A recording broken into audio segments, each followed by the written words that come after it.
Tidak dihiraukan. Saya sebagai seorang kepala keluarga, saya sebagai seorang suami, karena pertanyaannya apa? Beliaunya adalah ahli bahasa. ya, Makanya pertanyaannya ya kalau menurut bagaimana pendapat Bapak bisa mengatakan Cina itu hanya dikategorikan tentang orang bersenggama, sedangkan di dalam alhamdulillah ini sidang perdana akhirnya aku bisa datang langsung ke Pengadilan Negeri Jakarta Selatan. Bahwa kemarin kan aku sidangnya di virtual, sidangnya di dalam rutan Salemba, tapi berkat ya alhamdulillah kebijakan dari Ketua Majelis Perjuangan Keluarga dan Kuasa Hukum akhirnya aku bisa langsung datang sekarang ke Pengadilan Negeri Jakarta Selatan. Tapi tadi udah sempet tegang-tegang nggak sih pas di dalam atau gimana? Agendanya kehadiran saksi. Memang banyak yang aku mau uraikan ya terwakilkan sama kuasa hukum ya semua. Cuma ada satu statement tadi yang aku uraikan, lalu aku pertanyakan. Terus di saat aku menyampaikan aku jadi kayak flashback ingat kejadian, makanya disampaikan dengan mungkin perasaan yang seperti apa sampai agak terbata gitu di dalam bicaranya gitu. Cuma aku menyampaikan tadi aja gitu loh bahwa ya di dalam aku sebagai berkeyakinan muslim, selain kita mematuhi ataupun berkedudukan di atas peraturan dunia atau hukum positif negara, aku juga punya aturan ketuhanan yang aku benar-benar tegakkan di dalam hukum syariahnya gitu loh. Sesuai tadi surat An-Nisa ayat 34 bahwa sebaik-baiknya wanita yang soleha adalah ia yang taat kepada Allah, bertakwa dan menjaga dirinya saat suaminya tidak ada. Jadi aku tuh hanya berpatokan dari situ, terus juga dari kategori tiga jenis perzinahan, ada tadi aku bilang ada muksan, ada ghairi muksan dan juga ada jinala. Itu aja sih ya. Tadi sempat terharu juga kayaknya ketika pas membacakan tentang apa yang tadi dibilang perzinahan. Ya. Kalau mungkin orang lain kan melihat posisi ini sebagai pengamat. Kalau aku kan pelaku yang memang terjadi sebagai orang yang terlibat langsung di area itu gitu. Dan mereka nggak mungkin sama satu rasa dengan perasaan. Jadi saat menyampaikan tuh beda tingkat emosionalnya, tingkat historisnya, psikologinya gitu sih. Lebih ke situ aja lah. Terwakilkan nggak Bang? Tadi apa yang dijelaskan sama saksi ahli? Jadi begini ya, pertama saya mau menjelaskan bahwa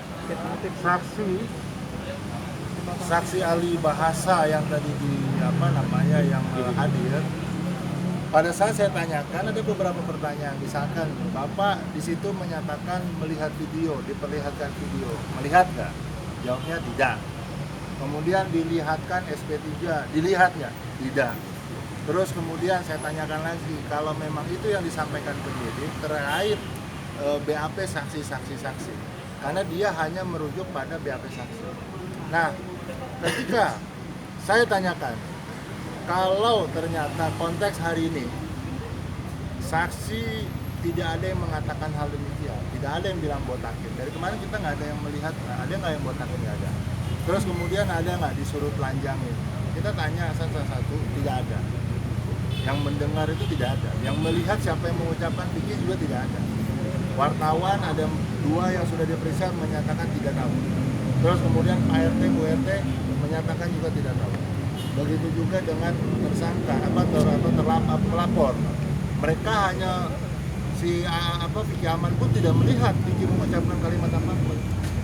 Gitu loh. Oleh karena itu kami yakin bahwa apa yang disampaikan daripada majelis daripada saksi ahli tadi hanya pada konteks kalimat kata, tidak melihat struktur ke belakang kenapa kalimat itu diucapkan, kondisi psikologis seperti apa ketika ketika itu diucapkan, padahal tadi sudah dijelaskan oleh pada saksi bahwa bahasa itu tercermin dari kejiwaan yang yang mengucapkan.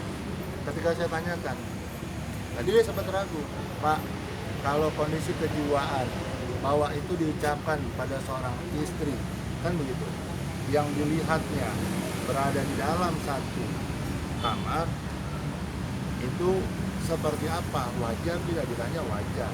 Nah, inilah yang kemudian saksi ahli bahasa pun berbimbang membenarkan dalam konteks bahwa bahasa itu wajar saja diucapkan oleh pada saat itu ya, kejadian hari itu dia wajar saja pada seorang suami.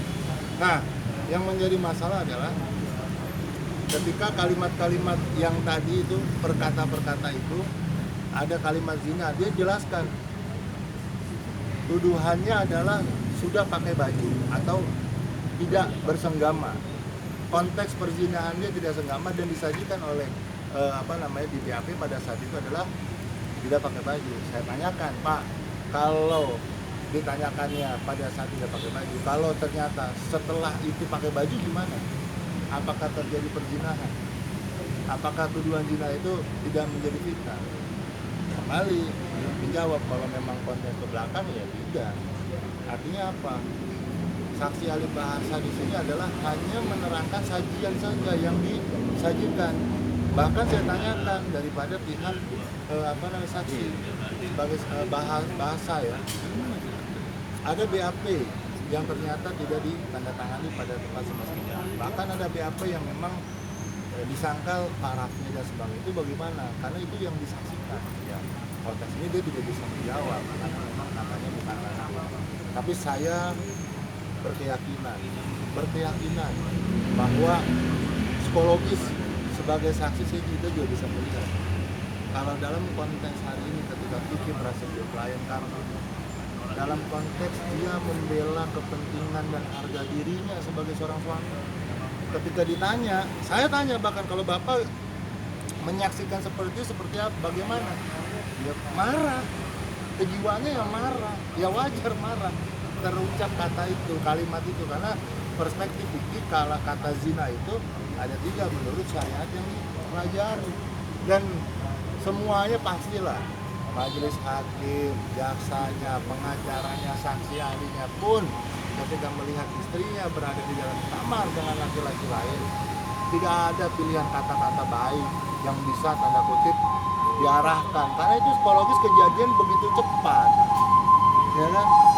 Nah, inilah yang kemudian kami berharap mudah-mudahan, yakin saya majelis hakim punya pandangan terhadap perkara ini, dan saya punya keyakinan yang terbaik, sangat terbaik adalah Vicky harus dibebaskan.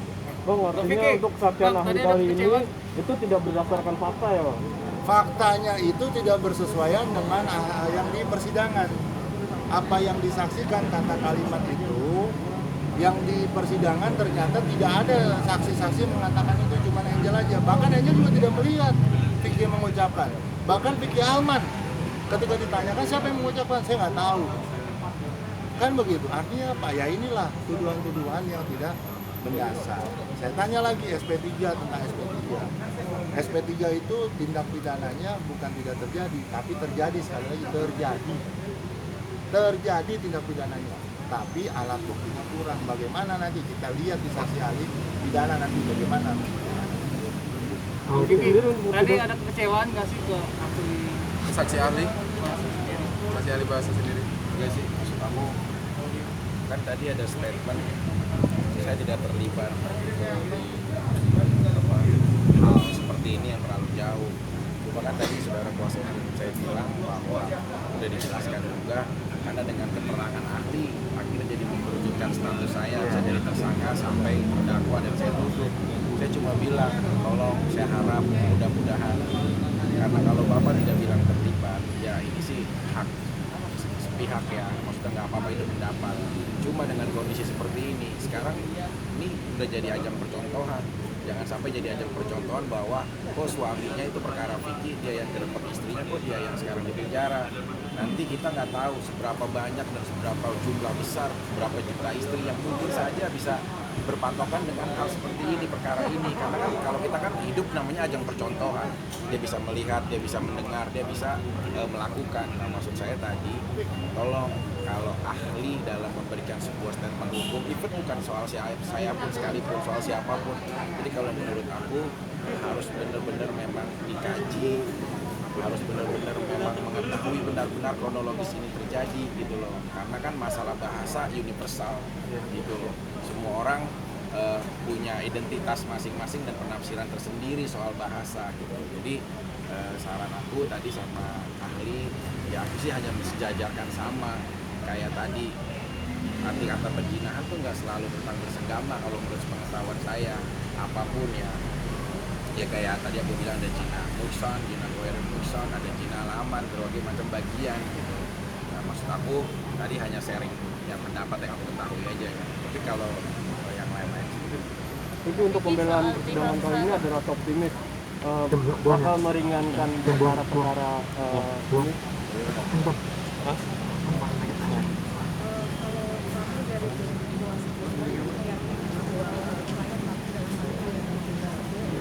Dalam perkara ini hanya ini adalah haknya sebagai suami. Sehingga apa yang menjadi keputusan nanti ke depannya kita bisa lihat sendiri dari awalnya persidangan ini dimulai pada hari ini. Tapi keyakinan kami dan kami optimis bahwa klien kami dalam hal ini ingin memperjuangkan haknya yang kala itu masih menjadi suami sah. Di mana di dalam undang-undang perkawinan juga kita tahu bahwa tugas seorang suami adalah menjaga keharmonisan dari rumah tangga. Balik lagi kalau mengenai keputusannya seperti apa kita bisa jadi pertimbangan, dan kami yakin majelis hakim, jaksa dan semua yang terlibat dalam penanganan perkara ini bisa melihat ini dengan sebenarnya. Oke.